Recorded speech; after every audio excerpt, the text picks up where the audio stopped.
Welcome back to Economics and Comics. I'm Bill, and I'm here with Joel and Mike Massey from GoneWithTheTwins.com. We just got back from seeing Godzilla, King of the Monsters. And we're not going to spoil the whole thing, but, there are going to be some spoilers. So if you're not interested in that, please turn it off now. You can always go to GoneWithTheTwins.com and check out their written review as well as other movies. So thanks for taking me, guys. I appreciate it. Thanks for inviting us again. Another one bites the dust. This is a sequel. Yep, sequel to the takes place 5 years after the previous movie, both in real life and in the context of the film. And they did add Skull Island as part of the thing. Yeah, it is now part of that King same Kong, universe. He's not in it, and that took place when went around Vietnam time. I can't remember exactly, but anyway, yeah. Yeah, so this one's a little tricky because there's not a lot of a recap. There's a bit of some flashbacks here and there, but to be honest, I didn't remember a whole lot from the 2014 film, so I wasn't following the characters' story arcs as well as I probably should have. But I don't think it even mattered because the weakest link here in this film are the human characters. Yes, and that's kind of problematic because we've been looking forward to a long time to be able to see. The technology has advanced so considerably since it was men in suits and then, Ray Harryhausen stop motion animation. So here we get this full-fledged CG with these, just chaotic climactic battles. So that's something to look forward to. But I feel like in the way of being able to enjoy that, you have to suffer through quite a bit of exposition and a lot of human elements that don't always add up. They don't always make sense. It's bad. For me, there's a lot of enjoyment from seeing this reimagining of these, the giant Japanese monsters that we know from the 80s and 70s and 80s, the old school movies. Getting to see the way that so many artists and designers and everything have, they clearly love these monsters. They're taken care to create them in a kind of a way that pays a little homage, but also updating them. So seeing these monsters and then seeing them fight is still a lot of fun. That part's fine. Yeah. I mean, I think we all agree. We want to see the monsters. But they spend so much time on these human characters. I kind of liken the to sum up the basic problems of this film is I think they lean too close to Transformers and not close enough to Pacific Rim. I remember liking Pacific Rim a lot because when I saw that I thought, ooh, this is how Godzilla should be. And just the Titans battling. Yeah, exactly. The focus on the monsters and not so much of the human drama that is, let's face it, less significant when you're going to see a monster movie. Transformers, on the other hand, is the kind of film where there's so much human involvement that you can barely enjoy the Transformers stuff, especially the last 4, 5, 6, 7, whatever the Transformers films are getting up to. Well, when you see the end credits on this movie, there's a million people involved in, the artistry behind creating these monsters and then bringing them to life in CG. And then I guess what was there, only one dude looking at the story, and it's just there's so little care is taken on developing characters that we can actually care about. So by the time you're watching these giant monsters destroy cities and stuff, they want you to feel some empathy and pathos for the humans, but there's just nothing there. Yeah, the problem, like you said, with like Transformers and stuff like that, there's so much human interaction. Oh, let's have the military help us battle these Titans. That doesn't work. They can't hurt the things. They can't nuke them, do whatever. Doesn't matter. They're fine.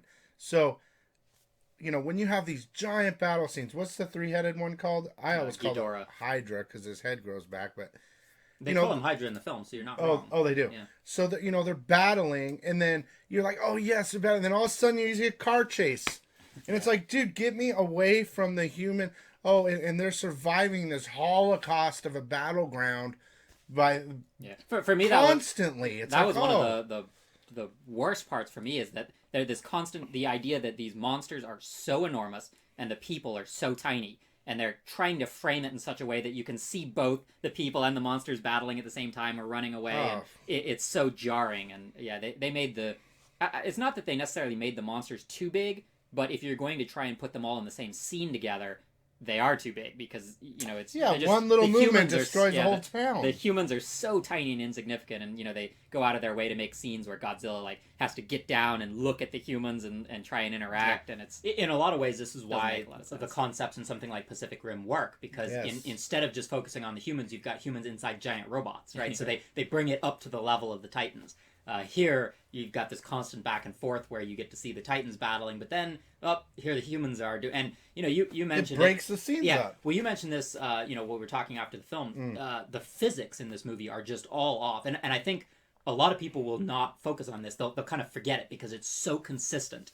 But nothing adds up when you're talking about the physics in this film. You're talking about the helicopters and the way all these things move. None of this is believable in any way. Plus you have, airplanes, exploding and crashing and submarines blowing up and buildings collapsing and everybody survives. Like, nobody gets hurt. Or they'll go to the scene to try to save one person in a little helicopter, and this, like, world is being destroyed, and they're like, and they're like, well, there's numerous points throughout the film where they call up the headquarter people and they're like, we've got a chopper inbound, to this like disaster zone where they're going to divert resources to pick up like 2 people.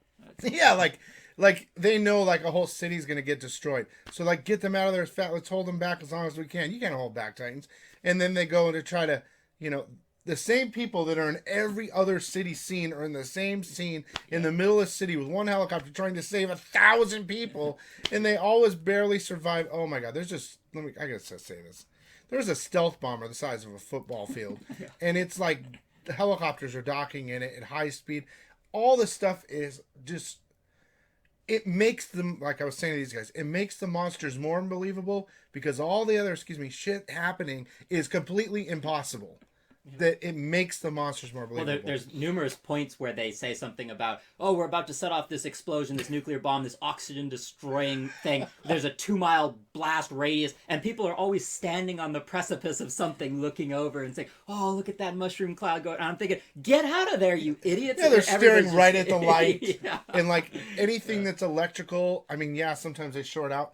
But anything electrical and any type of electromagnetic pulse, anything like that, these things are still flying. Yeah. It's like just, even when Ghidorah is first introduced, he's in they release him from like this underground frozen prison thing, and the whole entire facility collapses and creates this giant crater, and it just so happens everybody's like stops at the edge of this crater to be able to look over. Classic jump. The classic jump to reach, like an Indiana Jones or something. Hang on, and they make it. And I mean, the thing, I don't know. Look, we're not really actually spoiling this movie at all. We're just complaining. Although I was going to mention, and this is kind of big spoiler, but Vera Farmiga's character, she's the the mother in the first film. Well, here she kind of takes this weird militaristic turn, and she becomes this. In a lot of ways, her motives, which are a big revelation, she pulls a Thanos. She's actually she sides with Charles Dance's character, who plays this eco-terrorist, they call him. But basically, her intentions are, let's release all the monsters to kind of destroy civilization. And there's a lot. Yeah, and let's set everything back to a more favorable balance between monster and man, right? Which is bizarre. It doesn't really make much sense. Well, she's saying, like whenever they go destroy an area, the radiation will create new growth and new oxygen and new life, and we're just the classic thing. Yeah, we're the humans are the virus. And that's what bugs me the most is this whole environmental story in the background saying, humans are the cause of everything, all the problems with the Earth, so we better get Godzilla to come fix stuff. It's just why can't the monsters just be there to battle because they're monsters or something? I don't know. Yeah, just like one or two out. They do, a couple of little spoilers. They create this machine that can kind of communicate with them, kind of like a sonar radar, which draws them in. Which I think was in the first film. I don't remember it, but I feel I'm like pretty sure there was something they used they to were working communicate, on it or something. Yeah. But you can make them passive or aggressive or whatever. Apparently, the Hydra is a Titan from outer space, and they're having a hard time killing it. So, it's ruling the area and stuff like that. It's just, there's so many problems with the movie. It's just, the fight scenes are great. But the worst problem about the fight scenes is you get into it, and then all of a sudden there's this human scene all of a sudden. And they're going like this. Bam, bam, bam, human, Titan. And you lose all the wonderfulness that could have been. Well, there's momentum in yes, the monster and they battles. kill it. Yeah, with- and this is something that we were talking about on the way out. I enjoy the monsters. I like seeing the monsters, but the humans, they're terrible. No, not a single human character did I really care about. Did I want to see make it out of there? In fact, some of them I was disappointed that they survived. So yeah, but every time. Well, clearly the filmmakers don't even care that much about the humans because numerous characters you don't even see what happens to them. There's no conclusion. They perhaps die off screen. I mean, we don't even know what happens to some of these characters. So You know what's interesting? They don't even care about normal people. If you really Yeah. think about it, all the cities that go wiped out, they don't show. I mean, you see people dying. There's a scene where they rescued like one Mexican boy and the Mexican mother or something, you know, and out of the entire city, they got 2 people out. there's a lot of collateral damage. Yeah. Dude, what is going on?